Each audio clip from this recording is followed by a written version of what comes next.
happy Halloween. Thank you guys so much for tuning in to our WhoCon virtual costume contest. I hope you all enjoyed the convention that we had a few weeks ago. This is a little bit of something extra for you. Every year at WhoCon, we have a costume contest, and we thought it would be fun to do it around Halloween. So our judges have watched all of our entries, and they have picked a top 5.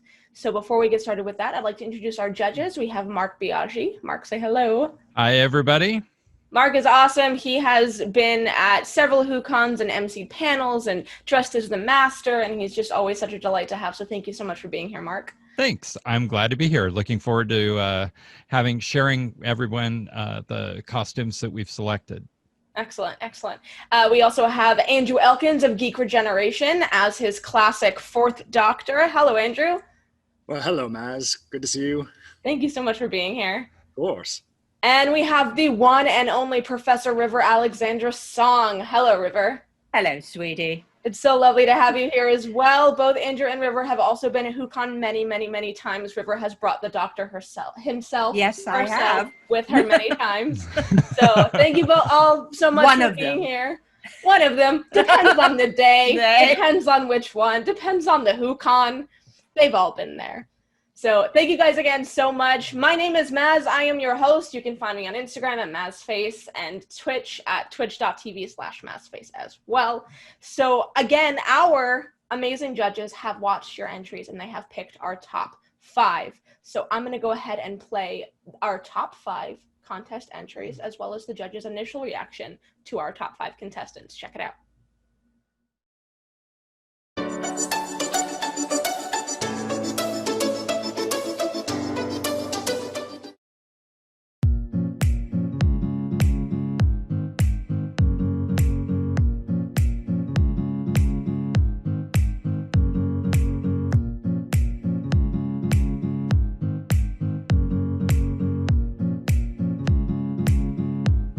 There's one for you, Andrew. Silly baby. He's almost Nice. has my pandemic beard.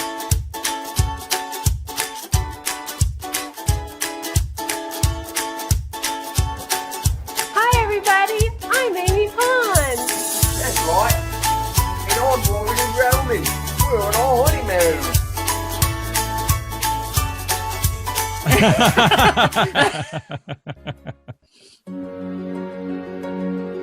Oh, I love this guy.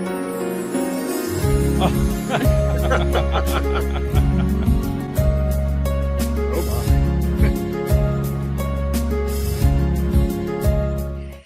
That was a fun mashup. I love it. Yes.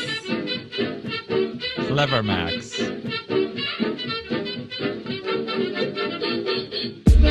Oh, that's pretty impressive. That's very nice. That's beautiful. That looks hand-painted. Yeah.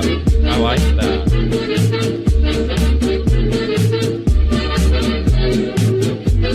Nice prop work, too. Mm-hmm.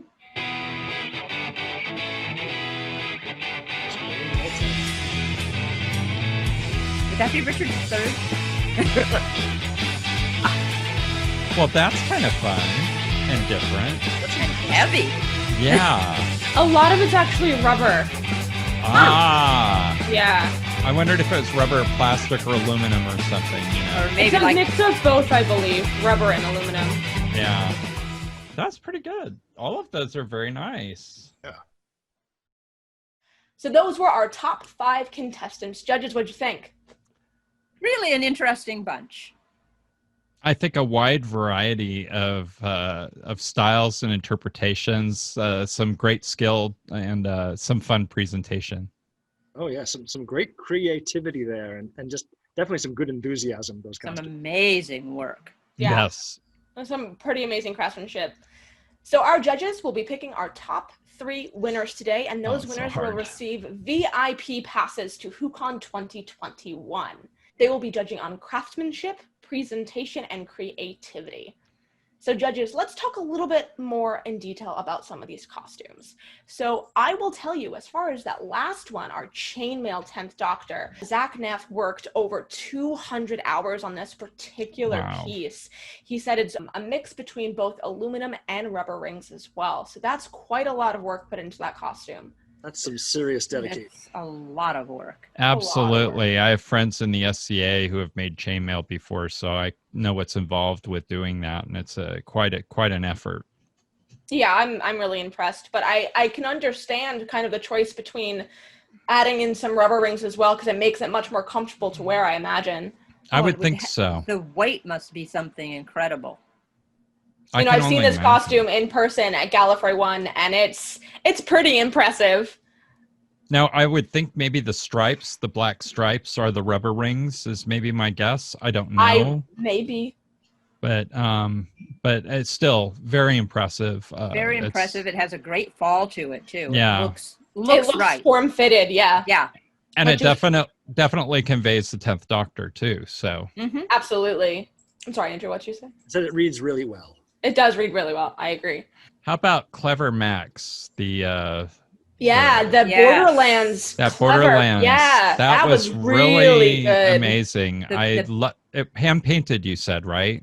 Yeah. So I ended up pulling a couple of pictures from their Instagram because the video was a little bit short and I wanted to get some more of that detail in there. So obviously it's a mashup between Doctor Who and the video game Borderlands, which I thought the cell shading makeup is so detailed and such a difficult thing to recreate on 3D skin. And I thought they did a really good job about that.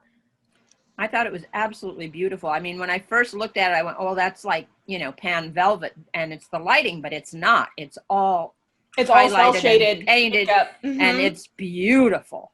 Yeah, so according to Lee, they started this cosplay in September of 2019 that they wanted to debut it for New York Comic Con. They made everything that you see.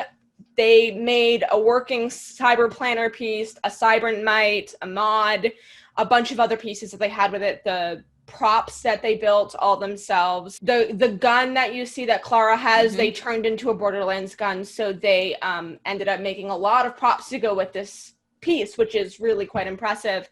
And of course, the jacket, everything is hand painted. I really like the touch of the chessboard on the back of the jacket to kind of nod to the chess game between Mr. Clever and the 11th Doctor in that episode. So they really did a lot of challenging and detailed work. And I found out that they're actually visually impaired. So it was a lot of muscle memory to make the face piece, the cybermap.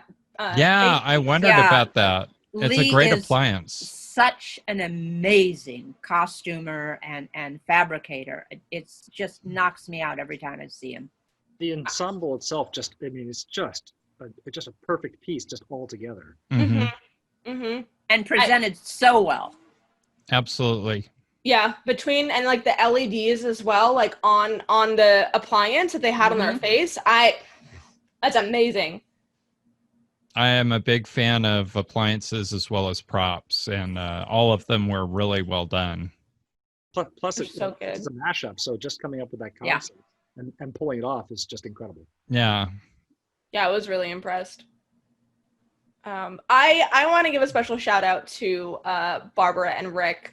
That was such a cute couples cosplay that made me really so happy.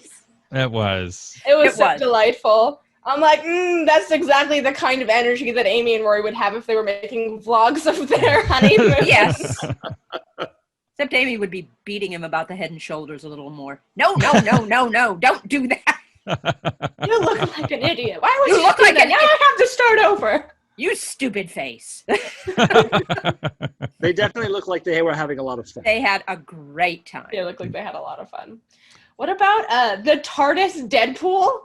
That was so cute. So good. I love a good mashup, and that was just delightful. It was very unexpected, and I'm fond of TARDISes, as you clearly such a good time doing it. That's the thing. Yeah, I have a thing. Yeah, I mean that person looked like I had a fabulous time. Oh yeah. Not only was the costume a lot of fun, but so was the personality. It definitely the presentation, the performance of it. Yes. Yes, absolutely. If Deadpool possessed the TARDIS, that's what you would get. Oh yeah. And some other things. Oh, a lot. A very foul language. So good. The rating would change of the show, definitely. Dr. Blue. let's talk about probably what I would think is our most screen accurate cosplay is that Fourth Doctor cosplay. That was pretty good. Mm-hmm. I loved it. Really? Well, of course I never you would have did. guessed. Not a clue that you would have liked a fourth. You don't like the Fourth Doctor. What are you talking about? You don't like the Fourth Doctor. You're a little young for me there. Yeah, no, Ezekiel did a really good job He on did a his beautiful job. on his Fourth Doctor. I was really impressed. I like that he had the jelly baby all ready to go. Yeah, Although he looked was a Sour great. Patch Kid. Do we know, did he fabricate any of those components himself, or Honestly, do we know? I don't have a lot of information Okay. as to the development of the costume. I know that he's with Order of Gallifrey, and I know that he's a very articulate shopper. He can find exactly what he's looking for, and that That's a in skill. itself is a skill. Mhm. I Yeah. appreciate that. That's my kind of somebody who- cosplay. That's this. I mean, you know, Yeah, as somebody who primarily thrifts all of their cosplays, like I can't sew. I'll build things. I'll like usually take things from thrift stores and then alter them to suffice. But like I think it's a skill to be able to piece together a costume. it is. from It random really bits. is. Absolutely. Because that's what costumers do. And especially You know, they don't sew everything. Right. But especially to make it look that accurate to the show as well, knowing that you're not replicating the screen accurate pieces by like buying them from wherever, like Abby Shaw, whatever it is. Yeah, Right. and the boots are beautiful. Mhm. Because Boots were I mean, gorgeous. you know, he actually took the time to look for the boots, and the boots are hard to find. I'm sure Andrew can tell you that. I know how hard it is to find the boots. So Those boots were super impressive. I mean, especially when the video starts off on those boots. Mhm. It's a really good choice. Yeah, it was a good. I liked it because it was a little bit of a mystery when we started out with the video on the presentation. So it was like a gradual reveal. So it had some nice drama in there. And then, of course, the second we saw the end of the scarf, it was like, aha! And it looks like the scarf was knit and not machine made, so that's always good. Yeah. Either what I'm assuming is either he had someone make it for him or maybe he got it from somebody who makes them. Mhm. What I really liked, and correct me if I'm wrong, the hat in the back pocket is accurate to that episode. Is that correct? yes. In Destiny of the Daleks? I Yes. thought that was a nice touch. He could have won the hat just because everybody knows Tom Baker's hat kind of ties the ensemble together. You have the hat and the scarf, and those two things are very iconic Tom Baker costume pieces. But what I really like is that when you did see the back of his costume, he had that screen accurate nod to the episode. Yeah, I Yes. thought that was great. Good point. absolutely. All right, so that is our 5 contestants, our top 5 for WhoCon costume contest. I'm going to go ahead and let the judges deliberate. They're going to pick a top 3, and then we'll announce our winners. We'll be right back. All right, guys, welcome back. So the judges have deliberated, and we have our top 3.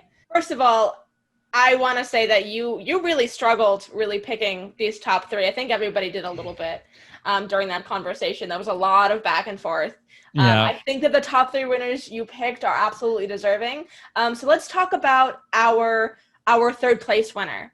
Our 3rd place winner, oh gosh, help me out here. It was Deadpool Lady TARDIS, yes. And from that was Mark just, Stavros. it was a fabulously clever design. It was silly. It was presented well.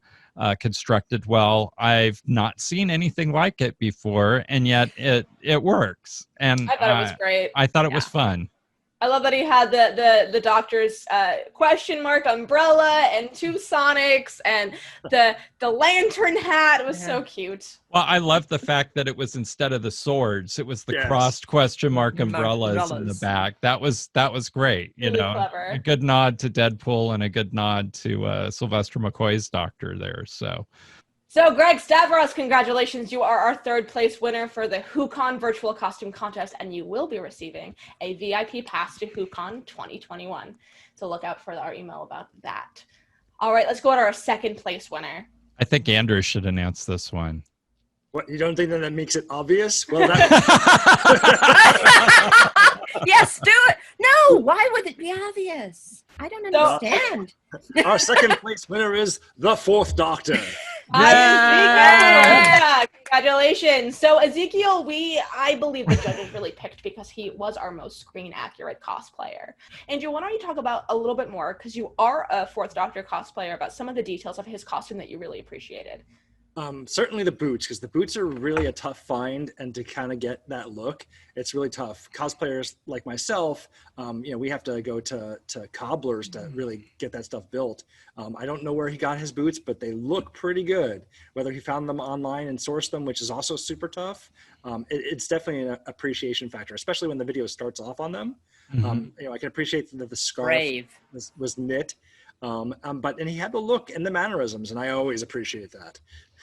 Yeah, he clearly had a lot of enthusiasm for the character. You could tell that he was really passionate and loves wearing that costume. He did. I like the drama in his presentation too, as Andrew was just stating that he started off with the boots, and it was a slow reveal until you saw the scarf, and then you realized which doctor you were seeing. So that, to me, it was some good presentation, some good drama worked in. It was a lot of fun in terms of the presentation. I thought it did a lot to help the character and bring the character in, and he embodied him very well. I really like that they balanced both the drama of the reveal of the character and then the whimsy of the jelly baby. Yes. Like, he did a full 180, literally, because he turned around. And I just thought that was just such a good nod to the dynamics of that character. And it's a perfect line delivery. Oh, yes. So he owes me that jelly baby when he sees it. Right? I want some. Ezekiel, I'm going to hit you up with some jelly babies. I like the current ones, so save me a few of those. All right, and then our number one first place winner is one of my personal favorites. Is a really exciting character that I was very pleased to see in this costume contest. River, who is our number one? It's Lee Roberts as Mr. Clever meets the Borderlands, and it's so good. Brilliant, absolutely stunning, gorgeous work, marvelous prop work, a complete joy to watch. One of the things that we really appreciated about Lee's work is the attention to detail and the craftsmanship. So Lee did a bunch of cell shading makeup work on both the hand-painted jacket and on their makeup itself. The appliance they had on their face, which had LEDs in it that they built themselves, was all extremely impressive. Yeah, that was professional level to me. I mean, I honestly thought it was very impressive. I really love that type of paint work. Plus, I'm a big fan of appliances and props, and all of those were crafted by him and were fantastic. I mean, that the appliance was definitely a callback to the episode, and with the LEDs worked in and everything, it was just flawless. I thought. At least Mr. Clever is always flawless, and this takes it a whole nother step, and it's beautiful. The perfect Absolutely. Done. Yeah, what I really appreciated, it was the whole character. And it's really hard to take a character from a show and translate it into a video game. And especially with the art style of Borderlands, because it is all cel-shaded, I thought they really translated that really well. If you saw this character in Borderlands, it's exactly what they would look like. So Lee, congratulations. You are our number one winner, and you will be receiving a VIP pass to WhoCon 2021, as well as Ezekiel and Greg Stavros. Thank you guys so much for participating. Yay. Yay. We'd like to mention the other two of our finalists, though, too, that made the final five. That we feel bad that we can't give everyone an award, but we do want to acknowledge some of the creativity and the work that was put into them. The chainmail 10th Doctor suit, the construction was very, very impressive. It's obvious it was a 10th Doctor. And again, I think this was in the deliberations, so you probably won't hear this, but I talked about my experience in the SCA, the Society for Creative Anachronism, and I have a lot of friends who construct chainmail, and so I know the type of work that takes. And I would say, I think what would help a little bit on that, if you enter it into any other competitions, might be to show more of the detail of the work so that other judges can see that a little bit more, because we couldn't actually close-up would have been really that. nice to see. Yeah, that could help you a lot if you do anything in other competitions. And I wish you well. I mean, I wish we could give you a prize too. So, and then finally, our Amy and Rory, who definitely had the heart and the character. They were so sweet. They were so sweet. They were so awesome. Sweet. We loved it. Stand up straight, mother. It was such a delight. I said this during the deliberation, but if Amy and Roy were making like a video diary of their honeymoon, that's exactly something I could see them doing. So I thought that was totally delightful. Yes. Absolutely. So keep doing what you're doing. We thought it was great. It's just there was some very, very hard competition here today, and unfortunately, we only had 3 awards that we could give. But we do recognize we're glad you made it to our top 5, and we hope we'll see you at WhoCon. We Fingers crossed. We do, and we want you to keep cosplaying and keep doing amazing work, and don't let this dishearten you from any of the work that you're doing, because it's still fabulous. Absolutely. Absolutely. Judges, thank you so much for being with me today. And everybody, thank you so much for watching. Thank you so much for all of our contestant entries. WhoCon 2021 will be next year on October 8th through the 10th at the 4 Points by Sheraton in San Diego, California. We have top 3 winners who received VIP passes to our convention next year, and we hope to also see you then. Be sure to watch out on the WhoCon YouTube for more content throughout the year leading up to our convention next year. Marc Biagi, Andrew Elkins, Professor River Alexandra Song, thank you all so much for joining me. This was so much fun, and I can't wait to see you at WhoCon next year. Of course. Thank you for having me, and we look forward to seeing you all. We miss you. I miss you guys so much.